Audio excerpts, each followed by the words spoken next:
And I just want to say hello and welcome to the Small Church Story Project.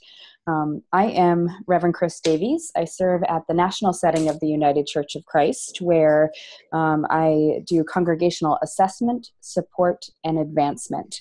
And I'm here with Reverend Doug Dunlap and Reverend Susan Craig, whom I met at the Maine Conference annual meeting last summer. And I stumbled into this workshop that they were doing called the Small Church Story Project. And they told some stories of these churches that were doing incredible things with not a lot of resources, but a lot of passion. And I thought, my gosh, this is a story that the wider church needs to be able to hear and be in conversation with. So I'd love to just introduce you to Doug and Susan, and I will let you two tell a little bit of your story to give some context to who we are and what we're doing. Well, hello everyone, and we don't know where everyone is located today, so in addition to hello, we'll say buenos tardes and yata'e and aloha, and just welcome to everybody. It's very good to be with you. And I'm glad to be with you as well. I join you as someone who grew up with small churches being part of my summer experiences in the Berkshires, with a large church being part of my pastoral experience in Old Greenwich, Connecticut for about 25 years, and then fortunately to be here in Maine, serving small churches and large churches and discovering their stories and thinking about today, being excited to see how that may touch all of our stories, our church stories. So we're glad to be here with you.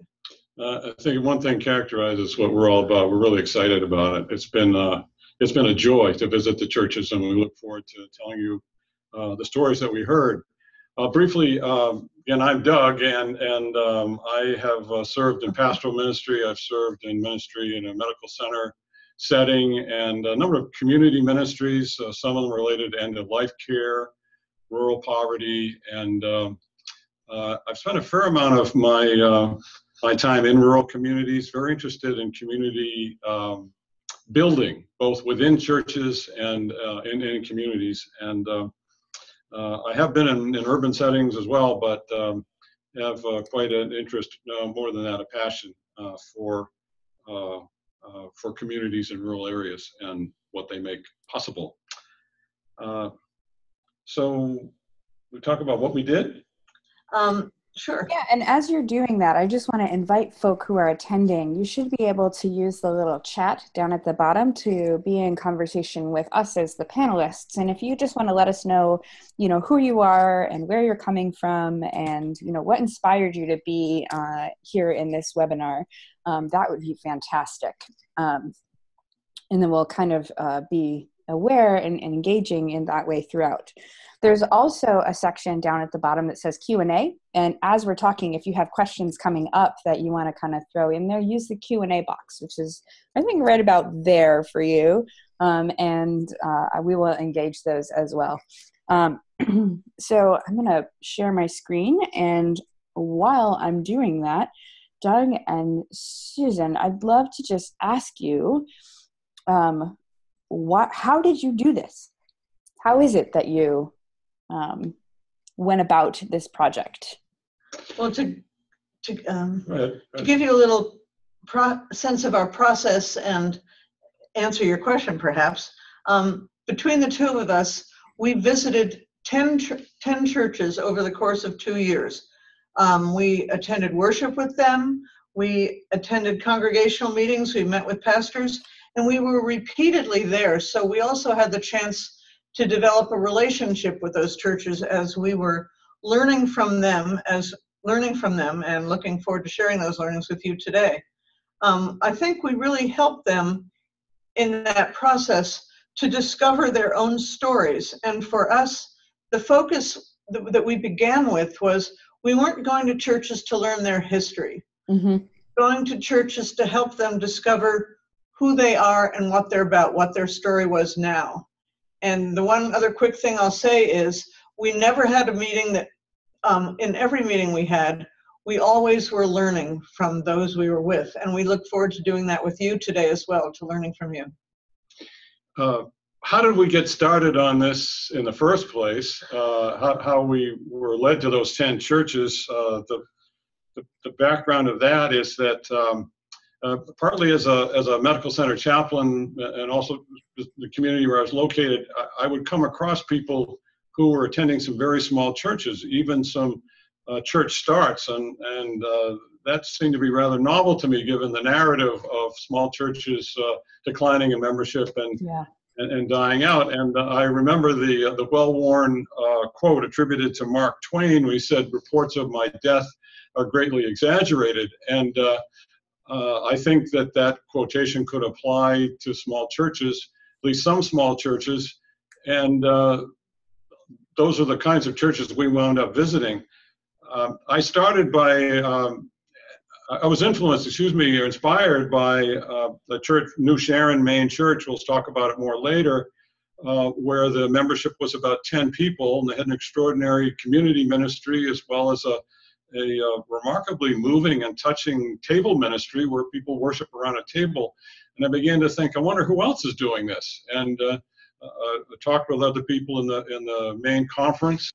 One person very helpful was Associate Conference Minister Darren Morgan, who recommended a number of churches that I looked at. And also Susan will tell you that she had experience with a number of churches previously that we visited. And so we followed the lead of who do we hear is doing something in the sense of creating a new way of being church. Not only despite their numbers, but as we get into matters today, maybe even because of their small size, they were able to be very innovative in ministry. And I'm curious, Doug, how was it that you got people, how is it you invited them to open up to you throughout the process? Well, with the exception of the New Sharon Church, where I knew people personally and attended worship there, the churches that I visit, and this will be different for Susan in many cases, these were cold calls. I called them up and I said, "Oh, wow. I hear you're doing good things in ministry. I'm interested in gathering stories about small churches that are being creative, and I'd love to come and visit with you. And I said, there's some questions I would like to raise when I come, and I'll send them to you. I'd like to begin by going to worship with you. I'll come to worship and just do what you usually do. And then at some point, perhaps on a second visit, I'd love to have a discussion with people and here are the questions that we ask. You see, they're simple questions. They really invite stories. What do you hold dear about your church? What's precious about your church? What do you love about your church? And just let them talk. Mm-hmm. And you can see how do you worship? Of course, I could see that, but I also wanted them to tell me about that. How do you serve? Is the church's mission in the community and beyond? And then what word do you have for other small congregations? I wanted to hear what suggestions they might have. And these four questions easily took us to an hour or sometimes two conversation. And many people wanted to talk more, be in correspondence afterwards, talk on the phone, whatever. So these are the questions that invited the storytelling and brought us the stories. And I know we didn't speak about this beforehand, but I'm curious, while you were asking these questions, was there anything that totally surprised you that somebody said? You want to answer that, Susan? Or? Anything that totally surprised us. I think that one of the things that I'd say that totally surprised us is, yes, the churches were, and I was sort of, because I'd been associate conference minister and just retired from that, I had a relationship with some of the churches I went to. The churches were very pleased to have us and to have us interested in them. So I think that was important. The other thing was there was no way that they were apologetic. They were sharing who they were. They were sharing strengths and good ideas, but they also began in a number of cases by sharing some of the things that were difficulties for them. Sure. That led to a story that unfolded and led to very exciting things. But I think their comfort level with having us there, and their love of who they were and respect for their congregation, the non-apologetic approach really was striking. We've characterized this as being comfortable in their own skin, and they're not apologetic. They're not saying we're too small, or they're not saying, we remember 1960 when we had the Sunday school rooms were full and there were 200 people in worship and so on and so forth. They just didn't talk that way at all. They said, here's what we're doing, and we love what we're doing. Something that really struck me was the mission, the service, the commitment to the neighborhoods or communities where they're located. It's pretty extraordinary, and you'll hear more about that as we move along this afternoon. But that really caught my attention because what they were doing seemed to be outsized or really out of proportion, given that some of these churches have 10 members. So let's look at some of the churches at a glance. Let's look at some of the themes that kind of went over all of them. And I'm wondering, as we kind of look at these 10 churches, if you want to speak to some of, where they are, but what else is standing out for you in thinking about these specific churches? Well, we have what we call thumbnail sketches of each church, and we can move to that now if you'd like. But I see the graphic up here, so we could talk about that a bit. So our 10 congregations, at some point in the recent past, they had a membership of most of them, if not all, had a membership of around 20 or fewer, and a number of the churches have 10 or fewer members. Some of those have begun to attract new members. I mean, there's one church you'll hear about later. It had 7, and now they're up mid-30s, 35 or so, and there are a couple of others that are up in the 40s. But the number of people in these churches at one recent point was really quite small. Mm-hmm. They are attracting new worshipers, as we mentioned. And in terms of pastors, 3 of them have no settled pastor. We can talk about some of the details about that later. In one case, they have an active consultation arrangement with a pastor who they with 3 times a year. 4 of these churches have raised up licensed ministers from within their own body of members. Mm-hmm. 2 of them have an active ordained minister, another has a retired minister. They're all part-time, and so there are pastors in some cases. In other cases, there aren't. We mentioned here 2 congregations have no church building. Wow. And a number of additional congregations worship during the winter season, which is a significant season here in Maine, a significant season in which to heat a large building. They move into other quarters and typically have table worship around a table, perhaps in a parish house or the social hall. But all 10 have very visible community ministries. I don't know whether you want to add anything to the profile, but that's... just a little bit in that. Doug and I were struck, this project for the 2 of us began by us having lunch at an annual meeting of the Maine Conference and talking about what we'd been doing and where we had been, and we both discovered a passion for the small churches we'd had a chance to visit and work with. And we're excited about that.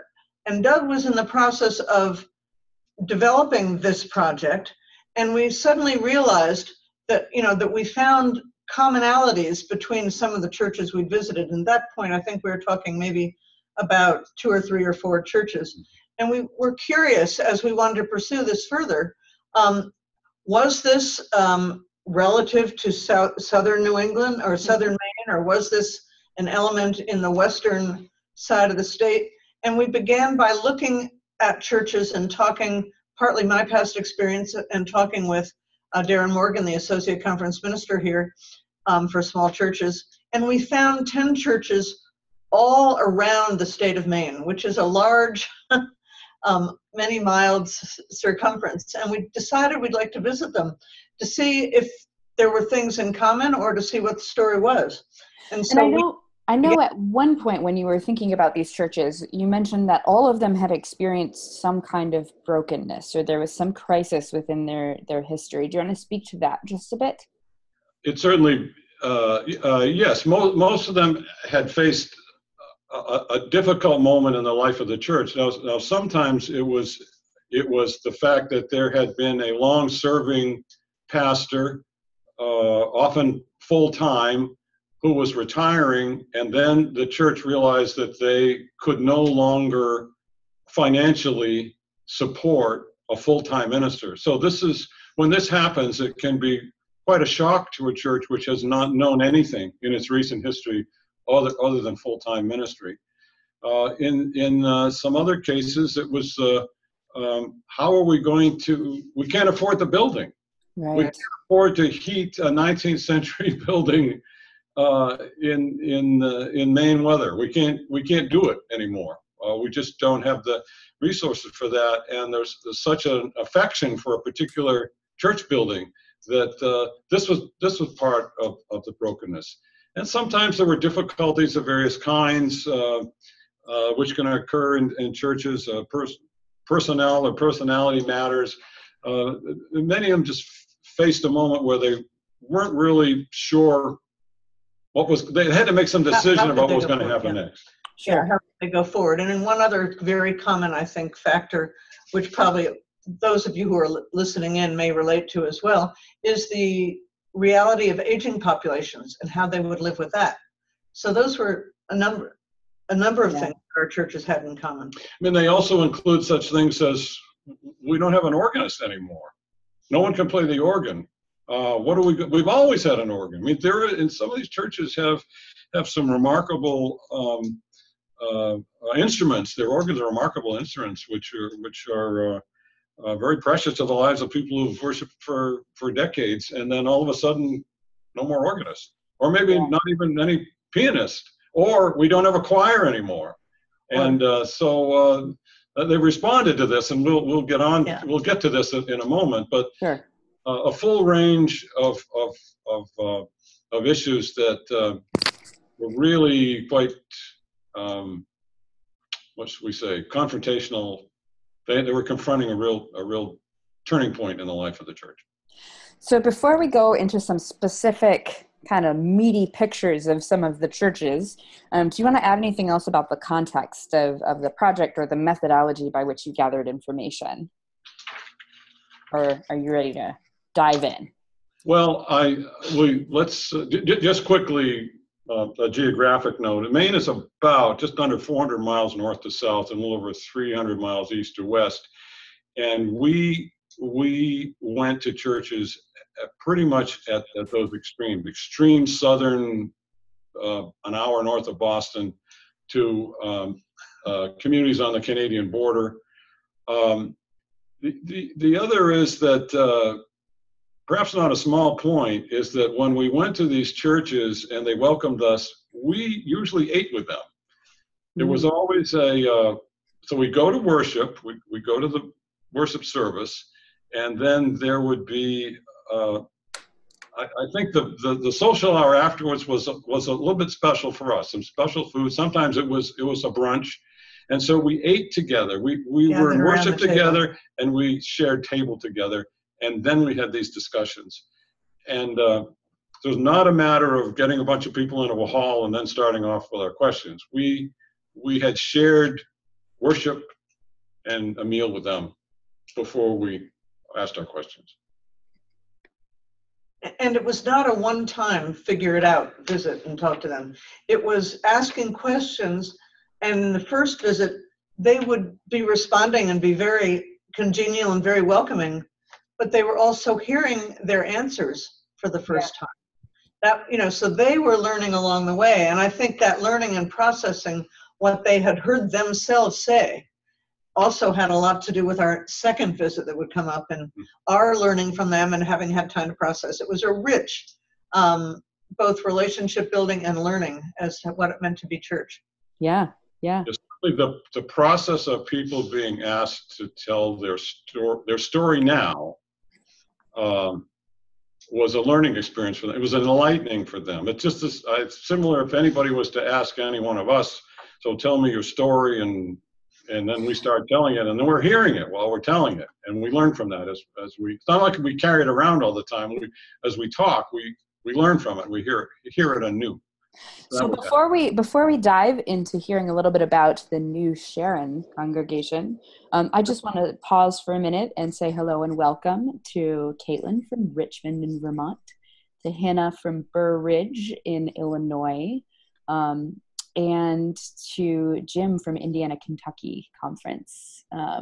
So those are some of the folk who are present with us. And again, if you are listening in and you want to say in the chat or in the Q&A who you are and where you're from and kind of what inspired you to be here, that would be awesome.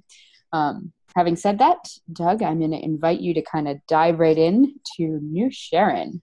So I'm going to talk about the New Sharon Church, which was a church was very much an inspiration for the project. So Sunday morning, what happens? Worship is around a table set up at the side of the sanctuary. It's a small church to begin with, but physically, the sanctuary is small. They've set up a table at the side of the sanctuary, and at each place, there is a hymnal, there is an order of worship. The order of worship has been drawn up by one of the laity. I don't know whether this will display. It won't display, so I'm going to trust you to believe is that what I'm showing you is a handwritten order of worship. And it's not that unusual. Welcome announcements, gathering music. We light the peace candle. Excuse me. There's a call to worship. We have hymns, but developed by a member of the laity, because there is no there is no pastor. There's no settled pastor for this congregation. There are 7 or 8 members on a busy Sunday. We had last time I was there 2 weeks ago. We had 11 people. A family came with their children, and the children sit around the table as well, or they're certainly welcome to. A special feature of worship is that when it comes time for the scripture reading, people are asked who would like to read, and so people say, "Well, I'll read from the Hebrew scripture. I'll do the Psalm.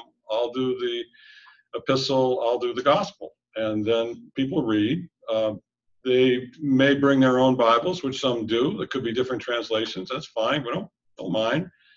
Sometimes a child will read.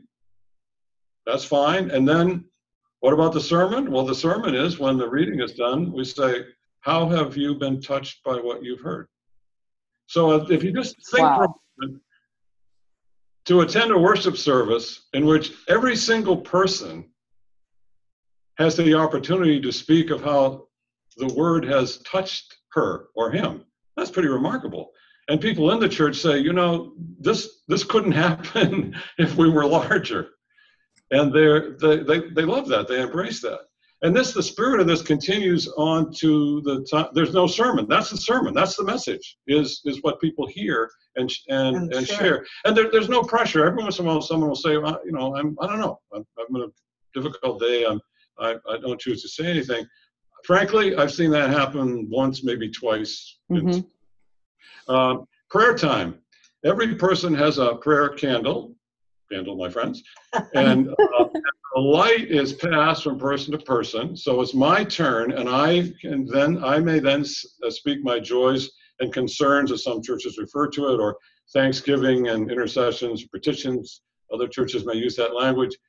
And so every single person has the prayer candle to light and to state that. And and then again, that's something else which we say, could that happen in a larger church? Well, I mean, maybe it could, but it's going to take a long time. But in any case, it's a very, very rich worship experience. We say the Lord's Prayer. Again, we're all around a table. We join hands. The music is sung a cappella. We don't have a pianist, don't have an organist. We had just a dear, kind soul who did play for us, who passed away in recent months. And people sing a cappella. Mm-hmm. it's really quite moving. And I should say again, the children, prayer time, the children are in on the prayer. The children have a candle, and the children offer their prayers. Now, all of this is worship, community, and I will try to be, I'll try to be quick about this. They offer the only after-school program in the community. It's Wow. 1 hour a week. Remember, we've got 7 or 8 active members. 3 of them provide the after-school program, and it continues in the summer as a summer vacation project. So they're facing outside of the church as well as inside the church for what they're doing.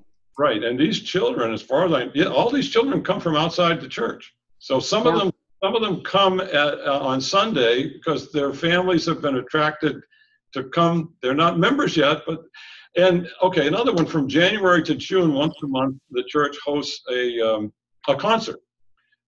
This is typically folk music, local groups. Some of them are like high school age, but others are professional musicians, and it's the only concert series in the community. And so people come once a month, and they know it's there. The church offers a once a month takeout food night. It's the traditional Maine Saturday night supper, which is baked beans and homemade pies and maybe some coleslaw and so on to go with that. No muss, no fuss. I'm quoting somebody on this, but you don't have to set up the tables. You don't have to do the dishes. You don't have to do any of that. People donate the food, come in, pay, go. Everyone's happy with that. Prayer shawls. There are knit prayer shawls, which are given to the local hospital, actually the chaplain program I'm part of. They also knit baby hats, which go to the hospital. And one more thing is they give a book scholarship to students from the town who have either been in their after-school program as young children or in the top 10 in their graduating class. It's this is a church with that's so much for 7 to 8 members. You said it's incredible. Yeah. So, do you want to say anything else more about New Sharon, or we're going to kind of do a deep dive into? I would say there clearly is there's a commitment here. They exist for something beyond themselves. They love gathering in worship. They're very committed to one another. The door is very wide open. Whenever somebody comes in, there are visitors from time, and when they come in, they're completely embraced. They sit at the table. Everybody sits at the table. There's no back row. Everyone's at the table. Everyone has the same opportunity to respond to the word, to offer prayer, to join hands for the Lord, for the whole. Everyone is welcome with that. So they regard this as very precious, but they also see themselves as called to the community. And that's palpable when you're among those people. Amazing. Yeah. So we'll do one more deep dive with another one of the churches. So Susan, I know you were very intimate with the Moose River Congregational Church. So I'm going to invite you to speak some about your experience with them and this project of gathering their stories. Sure, and I was going to say, can you tell we love our churches? I'd like to tell you about the Moose River Church, which is on very close to the western border of Maine and about 17 miles from Canada. This is a church that had been shrinking in size, that really was challenged by how remote they were. They'd had a seminarian from Bangor Seminary, sort of every 2 or 3 years, that would come up and serve them. And then, as you may or may not know, Bangor Seminary came to a close.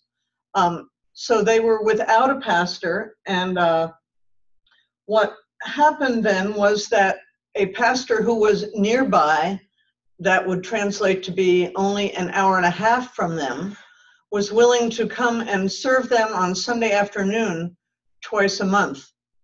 And this very part-time pastoral experience led to that pastor recognizing gifts for ministry and a sense of call for ministry within that congregation. And she began working with 2 of the younger members of the church. Now, as is typical of northwestern Maine, One of them was a middle school teacher, a Cub Scout leader, and an EMT, and was also interested in serving this church. I would point out that this past summer, this middle school teacher was called to become the principal of the school system. So you have someone who is that involved with the community being called to be pastor of the church. The other member of the church was a school bus driver, a farmer, and a bookkeeper. She also felt a call to ministry. And this interim pastor marvelously helped put together an educational program for them, which was a 3-year course based on seminary, where they would read and write across the month and then spend one day a month, one Saturday a month, for the course of 3 years, learning and processing what they were doing and what they needed to know. And they also sought out retired seminary folks as well. So this was very intentionally done. But start out year one, probably month one, the congregation for the first time saw members of their community step forward with a sense of call to ministry. And they were there. You have never seen a congregation be so open to whatever might come. They admitted and recognized about 6 months into this, these two pastors, or these two student pastors, were hearing, but you really are being pastor to me. It was huge encouragement and affirmation of what they were doing. And very, very exciting to see that happen, that the laity recognized that and were open to change, if you will. They started preaching and doing things. What do you mean it's never been like this before? No one asked that. No one ever says that in church. Or you could have someone who was a Cub Scout leader saying, you know, we're going to be doing something special this Christmas, and your kids might really like to be part of this. And the credibility factor and the trust factor in that community have led people to come into the doors in a wonderful way. I think that we are challenged in our other church settings where our pastors are less fully part of the community, to build that trust and that relationship. So they had an advantage there. The first time I ever walked in the door of that church, I noticed that at the back of the church, there was a porta-crib. Big message. You walk in here with a small child, you are welcome, and so is your child. We don't just like the idea of children, we welcome children. So it was a wonderful sense in that way to see that happen. Another quote that I've had from a member of that congregation says, we don't want to miss being there on Sunday because if we're not there, we know we're going to miss something that matters. What was going on mattered was, and the congregation were all taking part. This interim pastor who was there 2 Sunday afternoons a week clearly could not do all the work involved, all the pastoral care involved, etc. So the congregation were needed and they stepped up. The other thing that was rather unique is that these two pastors, in their spare time, started leading a weekly service in a local rehab center. Not only were the clientele of the rehab center there, the staff of the rehab center were there, the families of the patients in the rehab center were there, and those in the town who worked on Sundays were there. So their ministry was just accepted and expanded in wonderful, authentic ways. To them, after their first year, being invited to give the invocation and the blessing of the senior class when they graduated from high school. So they were seen by the town as well as by their church as being pastors. So you were there recently. I was there yesterday. I went up to worship. It was only a 4-hour round trip, so why not? Oh. So I went up to Jackman to the Moose River Church, and it was as fine and enriching and touching worship service that I've ever attended. Both of these individuals that Sue talked about, a woman named Rhonda McNally and a man named Thad Lacasse, they're both licensed ministers, which of course is a process available in the United Church of Christ. The sermon was very touching, very, very just beautifully thought through. That crib that Susan referred to, there's a crib. There was a family with a little baby that came, and so and it was it's exciting. I can understand why people can't wait to get there. They were at a membership level of 7 members about 5 years ago. And they tell me now that it's around 35, 36, 30. With an average age of 45 instead of 60 to 70. Yeah. That's incredible. And so much of it is that, like, again, turning and looking outside as opposed to being kind of in, right? The community, it sounds like some of the themes are coming up a little bit, even in these, like, deep dives. Well, an example of that outside look is that I've learned just, we keep learning. It's good that we go back and see these churches again, because I believe it was Thad made the comment that one of their most important ministries is a card writing ministry. And I didn't know about this before. And what it is they send cards to people in the community who might benefit from getting a card. So if someone's going through a difficult time, someone's ill, certainly if someone is deceased, if someone does something that's worthy of recognition, accomplish something, they're going to get a card from the church. These aren't church members. They could be, but the cards go to people in the community who they've become aware of. Just people that are noticed as a result of who they are, what they need, what they're doing. The church itself is making itself known by noticing the community around it. Yes. Yeah, that's incredible. And this is a beautiful symbol, is after church was over yesterday, a woman goes over to the bell rope and starts ringing the bell. And so, okay, it's, we've been chatting a while after church. It was, by this time, the talk service was over. It was 11:30 or so, and she's ringing the bell. And I thought, Doug needs to know. Okay, why are we ringing the bell? Do you ring the bell at noon? Don't people ring the bell before? So I said, excuse me, just tell me the story about the bell. And she said she's been ringing the bell after church for years. She said at least 15 years. She said it's the only bell left in our community. Wow. And people in the community have come to expect the bell ringing late Sunday morning as a sign that the bell is still here and we're alive and well, and here's our town's bell. Wow. It's beautiful. So I was there yesterday. Yeah. So we keep being gifted with these stories. All right. So now we're going to shift a little bit, and we're going to play a little bit of a game. All right. I mean, I'm saying game, but I'm wondering if you want to kind of go back and forth in rapid fire. We heard very intensely about 2 of these churches, but I know there's 8 more that you got to be really in a relational capacity with. So we're going to go back and forth between the 2 of you and just give us like a tiny little glimpse of the rest of these churches. And then for those of you who are listening in, watching along, I'm just going to ask you to start thinking as they go back and forth and wonder, what themes are you hearing in what is happening? So you ready? Very good. Can I say this is almost like our Saturday Night Live routine? Can I say that? Yeah. All right. So, ready, go. All right. So, are you ready? Okay. Madison, Maine. A house. We call it a house church, 6 to 7 people, no pastor, no church building.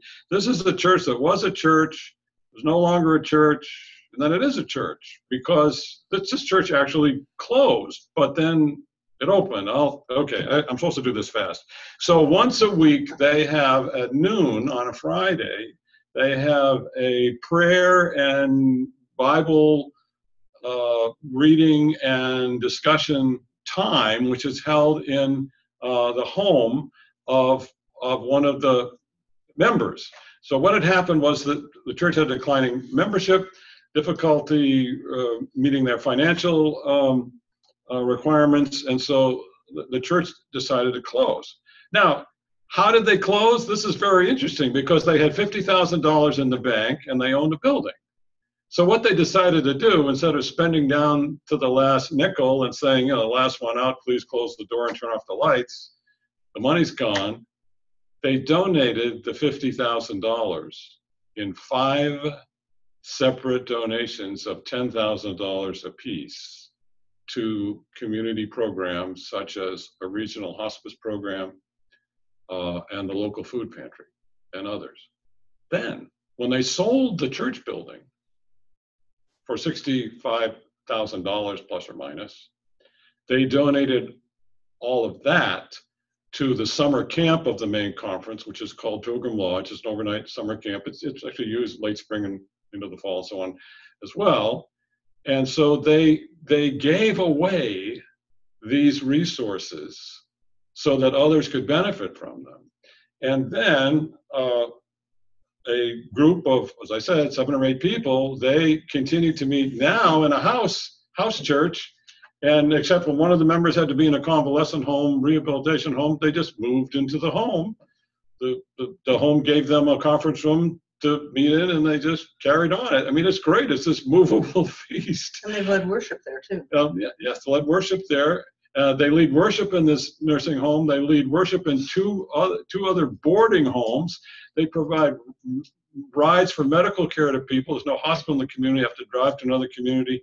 So here is all this outreach which is going on. They don't have a building. They don't have a pastor.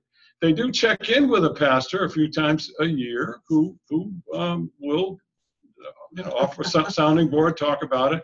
And so this is, again, no pastor, no church, a lively worship and service of the community. That's Madison. Madison, Maine. Madison. Onward to Broadway Church in Waldoboro, Maine. Broadway Church is one of our youngest churches in the Maine Conference. It began in a family's kitchen. It moved into their living room. It outgrew the house and then began meeting at the Grange. But there was trouble with meeting with the Grange in that whenever they finished their service, they had to take everything down. And it was very hard for them to have their children meet and draw things and put it up and have to take it down. They then added to their Grange the rental of a storefront in town. Partway through the service, the children would walk up the hill with a church school teacher, go into the storefront and have Sunday school, and the pastor would have an office in the storefront. That led to eventually, I'm doing this in rapid fire, the purchase of a church building. Interestingly, unlike most of our churches, they have never had a long-term consistent format of how to be church. They're always looking ahead and listening and trying to figure that out. They now not only enjoy their church building and have everyone involved with helping lead worship and take part in things, but they also, no, I'm losing my train of thought. Anyway, so they're also trying to and talk to the town about how their building might be used by the town, by restorative justice, by AA, by New Hope for Women, by the community food bank. They're making their building available. They also symbolize that intention to serve the community by a help yourself shelf out front. This is a cabinet out in the front of the church on the main street of town that does not lock. You open the door to the cabinet, which has a big glass front. There's food in there. There are winter hats and mittens. There's paper towels or toilet paper. There's basic needs in there, and you can either help yourself or you can bring and help fill it. So that's a symbol to the town that they are there for them and want to help. And spoiler alert for those of you who are listening is that if you, and watching towards the end of this, you may see a photo of said help yourself shelf when we get to the end, and we'll have time for questions and answers. So bookmark that thought. Yeah. So they continue to think about how they can be church for their community. They also have, I think, at this point, the largest gathering space in their community. So they're feeling that that's also calling them to think about what to do. And they have an organ and they have concerts there from time to time where people make a contribution that's helpful in their stewardship. I think that's a quick. Okay, on to Whitneyville. Here's a footnote. Susan didn't mention this. This is a jar of pickles from Madison. So you can expect food. But you said I have a little more time? No. Oh, I wasn't sure whether this had 2 minutes. That was 2 churches down. There's 6 more to go. Okay, done. Okay. I've never told a short story in my life. I'll do my kid. Whitneyville is a town of 230 people. It's near Machias, Maine. This is the extreme northern part of the Maine coast. The Whitneyville Church typically in worship will have between 10 and 24 people. In the wintertime, the number goes down. This is an interesting church because they used to be seasonal, they used to be a seasonal summer church because I'll get this wrong. Anyway, they used to go to Machias in the summer when the weather was good. In the winter, when travel was more difficult, they would have their church open in the winter. Well, what happens now, because we're not into history, we're into the now, is right, that they worship in their church building during the warmer months, and in the colder months they move into a small parish house which is next door, and they, not unlike New Sharon, worship around a table. And when a long-serving minister died, who'd been full-time, the congregation called on the minister's wife to prepare for a licensed ministry, which she did. But everyone understood at that point that the laity needed to contribute to the life of the church. I mean, they had been. It wasn't they hadn't been, but all the more. It had to be a partnership. And so what has happened now is that person who had served as now retired, and they've called someone to serve to provide a sermon, worship and pastoral care, but been very clear they don't want the minister to have to take up, in this case it's a him, it's a man, his time, his precious time with matters of running the church operation. They want worship leadership, and they want pastoral care. And by the way, the members of the church share in the pastoral care. Just a flavor of their ministry. They don't have musicians in the church. So piano, organ. Well, what they do is they invite people from the community to come in and provide worship. So there'll be a different person playing the piano each time. Well, I was there one time when a guest person from another church came and played the piano. Another time I went, a person came and played the flute. It's beautiful, and they say the folks, they love it, that the music is different week to week. The current minister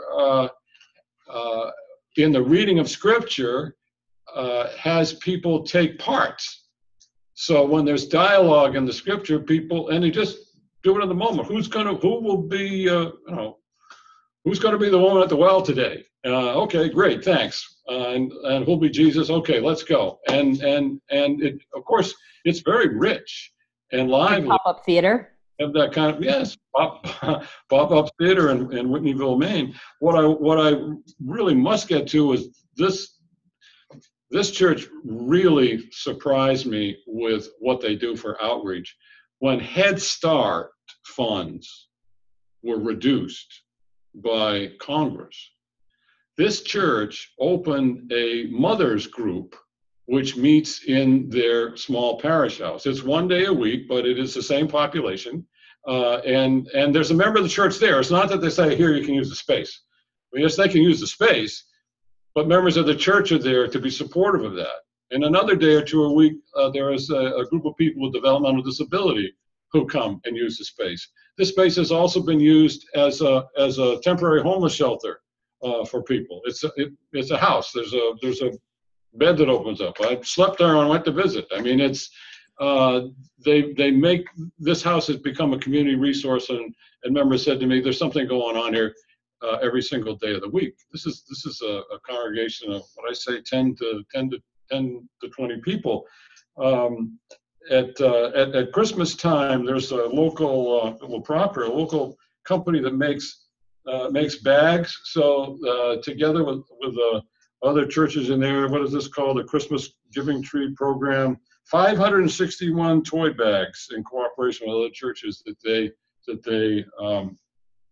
they fill. They also have a senior housing ministry to make visits to people who are in senior housing. They have a card writing program to people serving in the military. They offer community suppers, which are held in the town hall, which is across the street. I know I'm saying too much here for my Saturday Night Live routine. And as I understand it, their suppers are at no charge. People can make a donation, but in a time of food insecurity, why would anybody charge for a church supper? Right, right. So you guys are fantastic, and I know you love these churches very much. And I want to make sure we have time to get to the themes and to get to the questions that people have. So you got 2 minutes per church. Okay. Quick. I'm gonna put my hand up when you have a 30-second warning. Perfect. Got it. Okay. Okay. All right, Susan, you ready? Go. Great. 5 more to go. The Forks and West Forks communities join together in the Forks Congregational Church. They are served by a licensed pastor who also took part in that training that you heard about in Jackman. They had about 15 members when they started. They're down to about 9 now because of aging and health issues. So they don't always meet in the church. In the summer, they meet at someone's camp on a lake, and they gather together and they worship, and then they share a meal.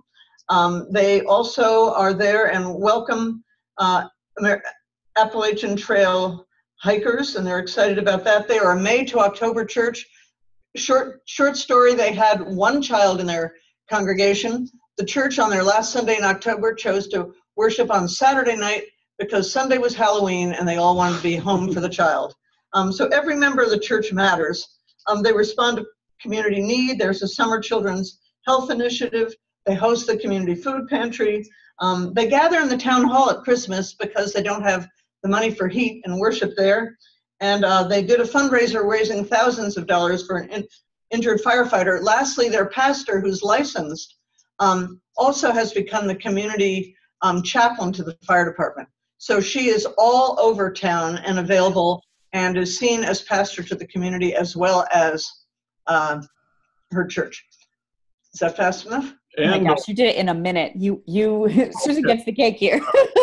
Who's much better at this than I am. Okay, Andover, Western Mountains of Maine, 18 to 24 people attending church, part-time licensed minister raised up out of the congregation. She's in seminary. They have, in order to welcome people to come to the church or increase participation, once a month, come as you are worship. Come as you are. I mean, we tend to come as we are in Maine anyway, but this is really come as you are. They have an annual birthday service where every single person in the church is assigned to one of 12 tables, which are set up to celebrate everybody's birthday. These folks have a lot of fun. Once a month, they have an extended brunch after worship, and I noticed that people don't leave. It's worship, and then there's the social hour or the brunch, but then they stay and they stay and they stay. And the pastor said, this is because this is precious. There are many people who live alone or don't have anyone, close friend to go to or whatever, and people are very much attracted by the openness and welcomeness of the church in that way. Community mission, they've started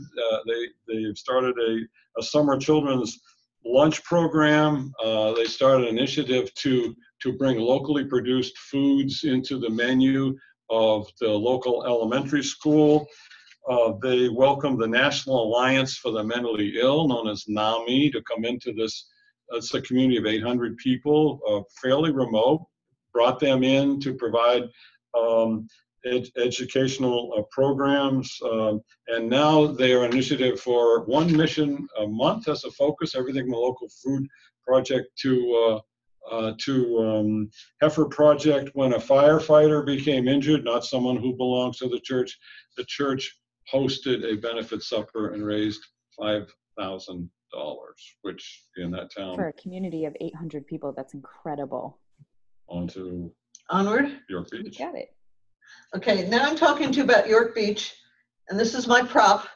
You can hold this, there we go. Hold this in mind as we talk. York Beach was, when I started to work with them, was a failing church.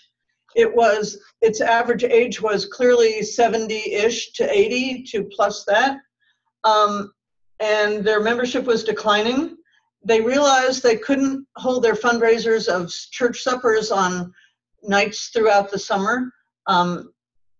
They were no longer physically able to do that much work, so they stopped that, and they were considering closing.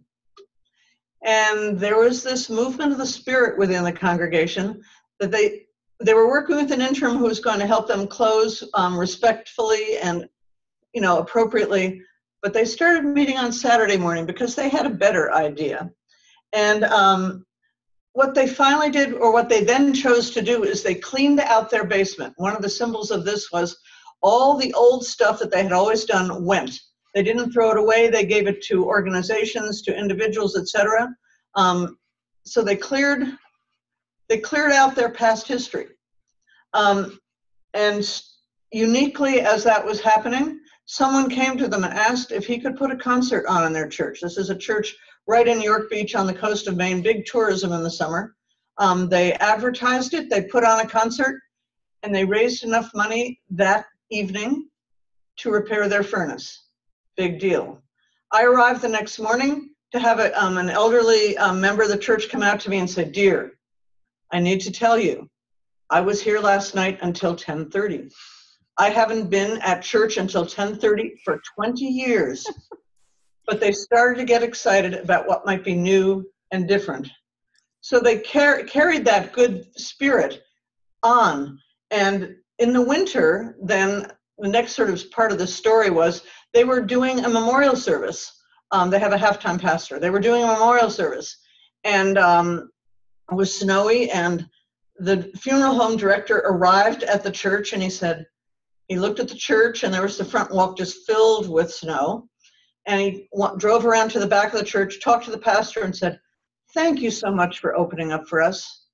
And the pastor said, granted, this is a summer community, you need to understand that. Only 19% of the town are there year-round. He said, "We're not closed." And the florist came next and said, "Thank you so much for opening it." And again, they said, "But we're not closed." Well, they realized then that they had to start to shovel their front walk, AKA the snow shovel. Because driving by and assuming because they hadn't shoveled, thinking about visibility, that they were closed. That helped a lot. They also did something really effective. They created a banner, and I cannot remember their slogan, but they put a big banner on the side of the church about who they were. They then had bumper stickers, magnetic bumper stickers made to match the banner that all the church members began to put on their cars. And they had business cards made because they had a very active ministry helping members of the community in the winter. They would go and buy groceries for someone. They'd take someone to the doctor. They'd do whatever was needed. And when they left, they would say, "Thank you for letting us help," which was the message on the card that matched the banner. So suddenly this force of good and care for the community began to be recognized, and the community have been supportive of them ever since. They now have their next door neighbor made their yard available for outdoor worship, and they in this summer had marshmallow roasts on the front lawn of the church as tourists and people would go by and stop for hospitality. But they have now become a visible active part of the community and a joyous one as well. I love the story about the snow shovel because it raises the question of how does our church look to people who aren't familiar with our church? So important. What would they see that would tell them anything about us? And, yeah. Okay.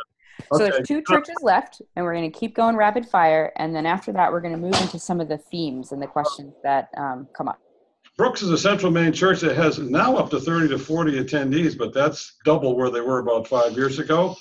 They have a part-time ordained minister, retired, and here's what really struck me about worship. And worship, 1/3 of the time, and I actually timed it because the first time I went, I thought, this is going on long, and it's great. But next time I looked at my watch and hit the timer. 1/3 of the time in worship is spent on recognizing anniversaries, births and birthdays of people in the congregation, extended families, and people in the wider community. So they are named, they are held in prayer.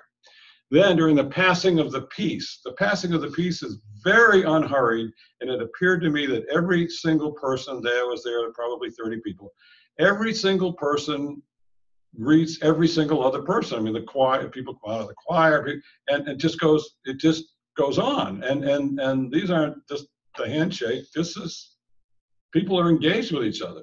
And then when we came to the prayers of the people, people continued to share their prayer joys and their concerns, and it was completely unhurried, and it was clear that this mattered, that there was absolutely no rush. No one was looking at their watch to see, well, we can't take one more because we have to get on to the next thing in the service. Not at all. Whatever was needed in terms of prayer, thinking of others, greeting each other personally. Again, this is over 20 minutes of the service. They have a teddy bear ministry. Every pew has a teddy bear in it, and they take the teddy bears out. My time is up, and take them to people. Here's a teddy bear who's been in church. They have a food pantry, community meals, walking club. They've turned their social hall into a community gathering place. Opened a thrift store because there's no department store in the community. We Are a Community Church is something which they say. I guess I'm supposed to do the last one also. Holton, Maine. Holton, far northern Aroostook County. Throw a rock and land in New Brunswick, Canada. 7 to 10 attendees, no settled pastor, no church building. They sold their church building and used the resources from that to rent space from our brothers and sisters of the Unitarian Universalist Church in the town of Holton. They have rotating guest pastors, one Sunday a month, United Church of Christ, one Sunday Unitarian Universalist, one Sunday Episcopal, the priest comes, and one Sunday a lay preacher from the United Methodist Church tradition comes. When there's a fifth Sunday, the lay people lead the service. The lay people develop the order of worship for all of these services. They worship in the parlor of the Unitarian Universalist Church, which is set up as a sanctuary style. All around the room are prayer shawls and knit hats, which they donate to people in the community. They, together with the Episcopal Church, do a free soup and winter coat event. They started a PFLAG chapter, PFLAG, Parents and Friends of Lesbians and Gays. They started this at the local medical center in the community. There had been nothing like this. This is a community of 4,000 people in far northern Maine, many, many small towns around, nothing like it. They partnered with the hospital to operate this. They still provide support to it. Another example of their outreach, they provide rides to medical appointments for people. The nearest major medical center outside of the local one is 120 miles away in Bangor, Maine. Visitors attend from other churches. When I was there attending, they said, we come here because we like the small size. That's Holton. That was awesome. You did it. We were a little worried about getting everything into that amount of time, but I just need to congratulate you and say you did it. So now I want to kind of turn to the folk who are present with us all throughout and ask you, what are some of the themes that you've emerged? And I'm going to read aloud some of what folks have said. So Kathy said, vitality, flexibility, openness, discipleship. Yeah, and Annette has said, loving and meaningful engagement with the communities in which congregations are situated. And from a user named Shalom 1075, I hear groups of individuals who have held fast to their sense of hope. The major theme I hear is that each of these congregations have turned their focus away from themselves and have been successful in ways to reach out to their communities and have a profound impact. Very true. So, any other themes people are thinking about? I'm going to put up our little graphic and then we can talk a little bit about that. Sure. Let's see. Oh, look at that shovel. There we are again. So typically what we do when we make presentations, when we make our own presentations, is we provide that information as we did, and then we ask people to tell us what they hear, because sometimes what they hear is not necessarily what we heard. So we're always learning We're always learning from it, and so that's our approach. These reasons which are listed here are not our 9 reasons. They are reasons which have been identified by others. These are developed from yours. Well, I mean, they're based on ours, yes, no question. But it's also interesting to see, Chris, what you are hearing and what other people are hearing as we learn how our stories are, responded to. Do you want to kind of go through the themes and talk just a few sentences about each one based on what you? That's sort of bringing in the sheaves piece that we have. Yeah. That you're thinking of. Yes. Sure. Do you want to start? Or do you want me? I'll just pick out one and then I'll do one. We'll go back and forth. All right. That's okay. That's fine. I also want to lift up that Caitlin has said the churches that she noticed, they aren't trying to do everything, but just a few things well. Mm-hmm. So. And I was struck as we were hearing from people to hear the recognition of flexibility in churches, that they're not rigidly operating on this is what it means to be church, and this is what we need to keep on going, but to be open to new learnings and new ways of expressing and experiencing their faith. I'm going to say a word about brokenness, just because that's sure. One of the things that first struck me in this study was that churches who had challenges, not enough money, aging populations, buildings falling apart, those realities were painful, but they created openings that let people give permission to themselves and to others to try something new, and not to feel that they were letting down those of the past, but rather seeking to be faithful today. So I see that, and I think many of us look at our churches and we have places that things aren't working in, and I wonder about the possibility that those are giving us openings for new ways of being church. I'll just quickly, just pulling some of this together, tying it together. There are at least 3 major themes that come through for me. And one is this very strong sense of place and community and responsibility to the neighborhood where they are. So they exist for something larger than themselves, beyond themselves. And this is absolutely critical. They'll say it, they act it, and they see themselves as living the gospel in this way. Another we mentioned earlier is small is good, and we're not apologetic about being small. It creates opportunities for us to do some things we might not be able to do otherwise. And then this when we see authentic, this very active, spirited prayer life, and this is not an audience attending an event. This is highly participatory worship. That's what it is. It's highly participatory worship. And I want to go to the part about small churches aren't afraid to break their rules, which is listed on the bottom of the.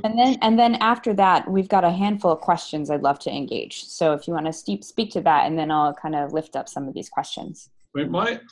My take on that is the churches are saying, okay, what matters?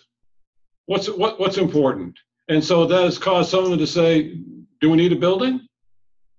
Well, maybe we don't. We could be a faithful, spirited, worshiping community without a building. We could.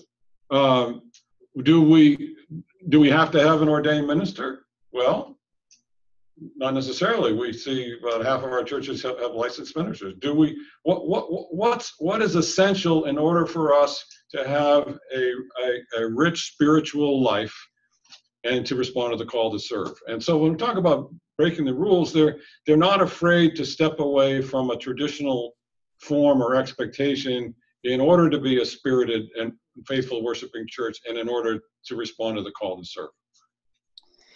So first, a very specific question from Kathy, who about the new Sharon Church. So if you can think back to that one, the after-school program you mentioned. She wanted to know how they held the after-school program with 7 to 8 members, and if they recruited people from the community.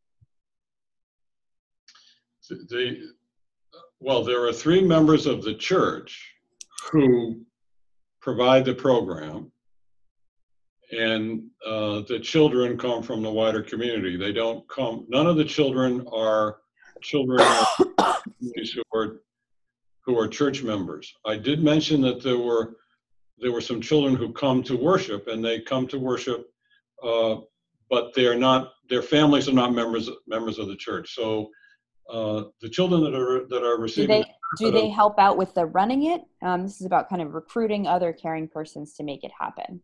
Is that part of that you're aware of, or? Some of the parents help them do it, okay. and this is what has led to one of the families now attending worship. So Kathy, hopefully that answers your question there. I'm going to kind of move over to the chat where Laura asks, all seem to be low attendance churches in existing communities.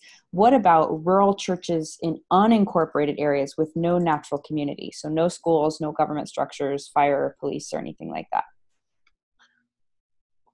One correction I might make to that assumption is looking both at Moose River and at Broad Bay. Those are churches that have gone from very small numbers up to your 35 to 40-ish people in worship. That may sound very small to people from most parts of the country, but in Maine, we don't consider that tiny.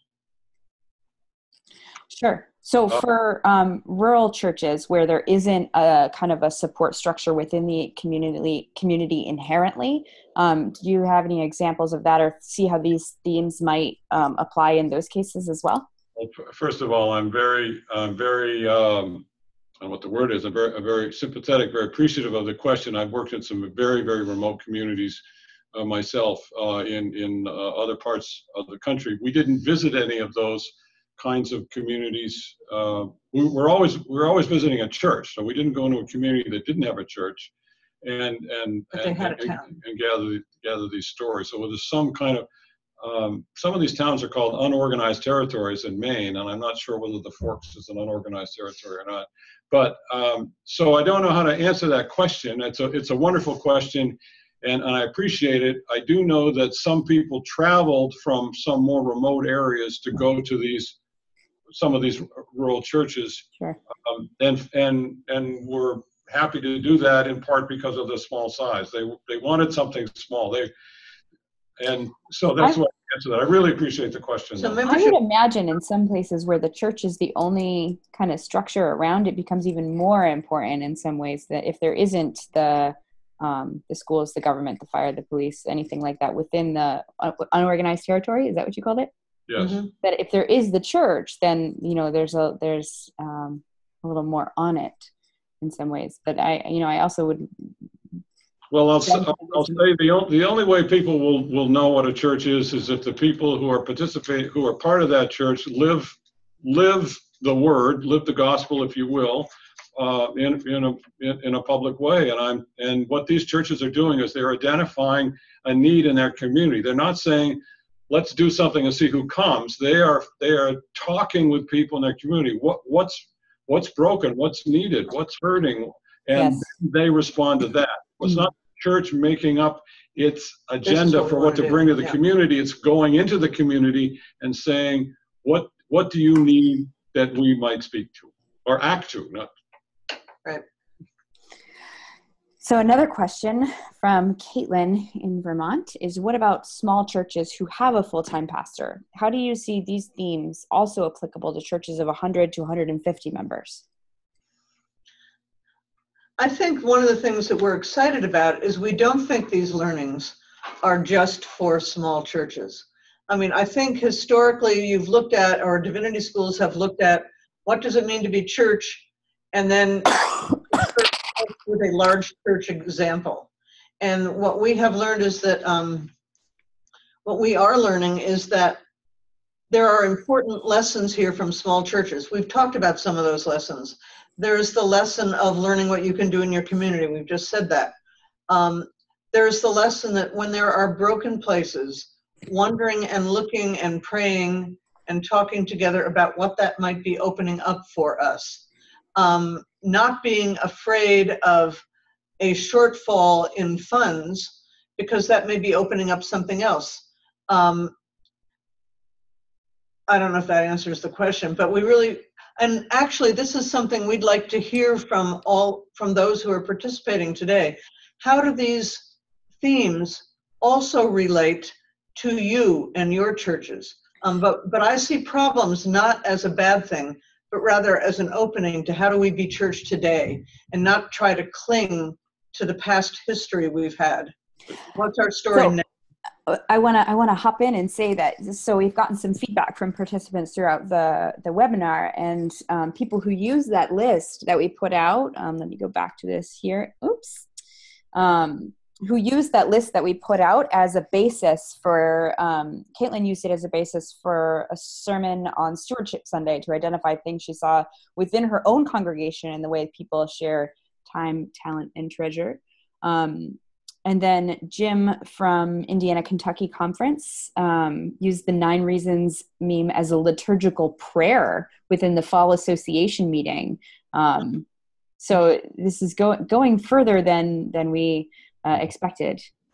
And I see Greg, I see that you have your hand up there. Let's see. Can you use the chat or the question to ask? Okay. While we're thinking about that, go ahead, Doug. I just want to say, in terms of I've frankly wondered whether I'm looking at the future church. That, as Susan said, historically, the small church was a version of the large church. What we're seeing in these small churches, with the high level of lay involvement, the very personalized form of worship, the small group sitting around a table. I mean, this really isn't new. There are large churches around the country who are creating table worship opportunities, or people are in small groups. And this whole idea of turning mission around so that it's not the church puts on a program and community's welcome to come to it, but instead of going into the community and say, what is broken here? What's hurting?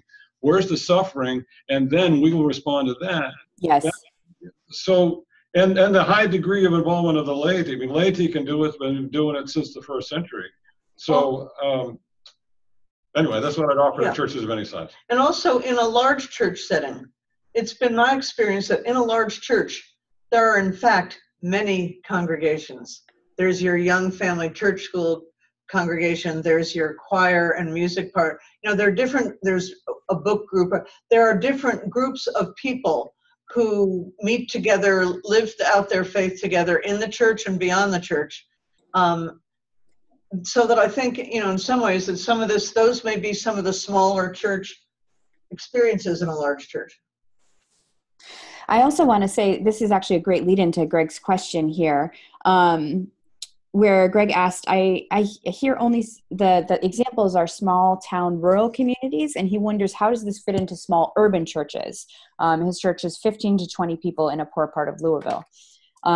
And I want to kind of riff off that and say too, that, you know, the themes are kind of rather universal regardless of the size of church. That, you know, if you're looking outside and paying attention to the area around the church, not just how the community within the church is, like, you know, a lot of times churches will say it's like a family here, which is great. And if the family is turned outward to see what the needs of the community are and how they can meet them in conversation with their passion and their call from God, then vitality is also present. So you want to go for that a little? It's a wonderful question, and both in ministry and other fields that I've worked in, which includes mental health services, I've talked with my colleagues in urban areas, and I offer that the rural communities and urban neighborhoods have a tremendous amount in common. What they have in common is that they reference themselves to a neighborhood. They reference themselves to a particular group of people who live in a geographic area. Now, that area may be defined in terms of blocks as opposed to country square miles, but they know that neighborhood, or they're close to that neighborhood. So the opportunity to ground themselves and form themselves related to a specific group of people, that's there. And so I offer that, and I've I've seen that happen. Also, York Beach and Waldoboro, big Broadway Church in Waldoboro, are not remote rural churches.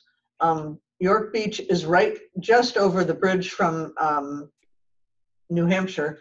It's, southern Maine. It's almost suburban Boston. And Waldoboro is on the mid-coast of Maine. So by our standard, it is less rural too. It's whatever. They're less rural. A couple of are less rural. And I would add that the people who attend these churches are a very wide socioeconomic and occupational span. There are some people in traditional rural lives, or occupations, but people work in a wide variety of occupations. They're teachers, they're various kinds of professional people of various kinds, and there are people who work in the woods, and there are people who are farmers, it's a very diverse population.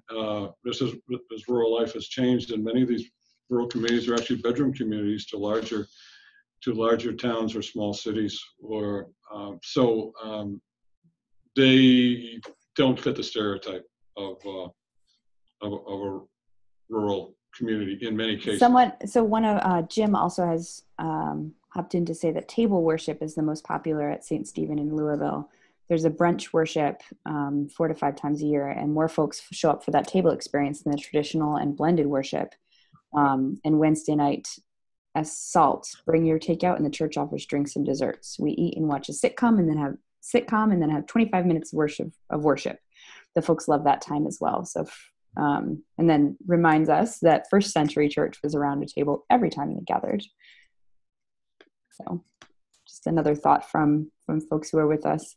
So one more, I have a question here from Marche, who asks, do you have any examples where small churches have used social media effectively, especially best practices that could be communicated to the wider church? Not thinking right off of our churches, but thinking of other small churches that I have worked with, I've seen social media be used for music, where you don't have an organist or you don't have a choir, and you use technology and bring in good music, music that you want for your service.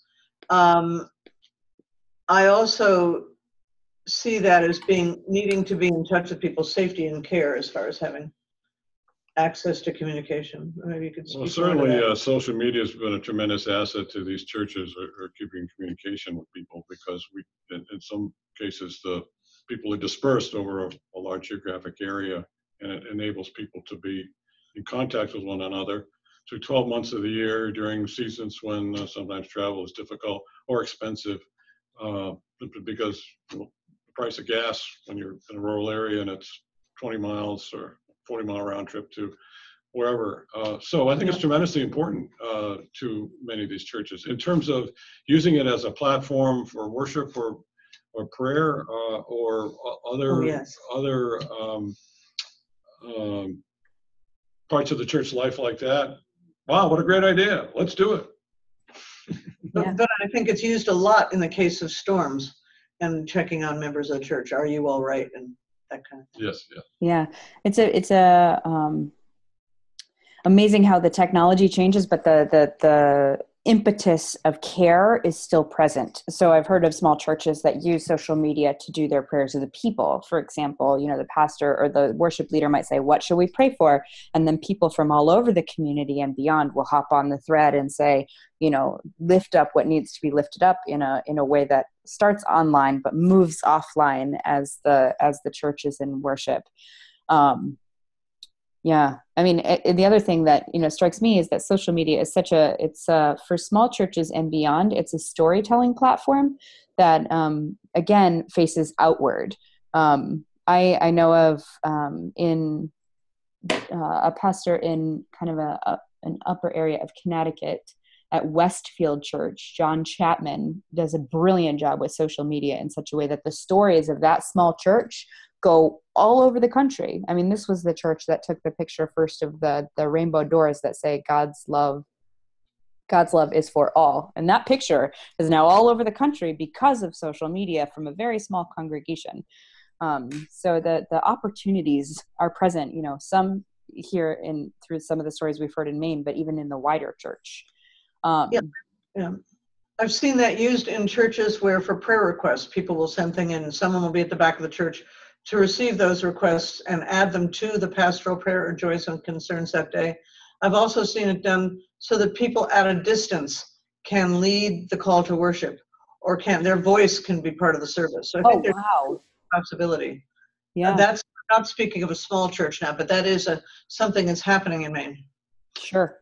And I want to say that there could be a risk that of a stereotyping about what a rural church is, or even a rural community is. And I said a few moments ago, these are the members of these congregations are quite diverse in many ways, in terms of education and occupation. They're tech savvy, so I will offer, or just ask, what's your story now? And you see how these churches have responded, and I offer that I don't believe that what they have done with their lay involvement, their spirited worship, and their sense of calling to the places they're in, I don't see this as limited to rural churches in any way. Yeah. So I have to agree, just kind of from the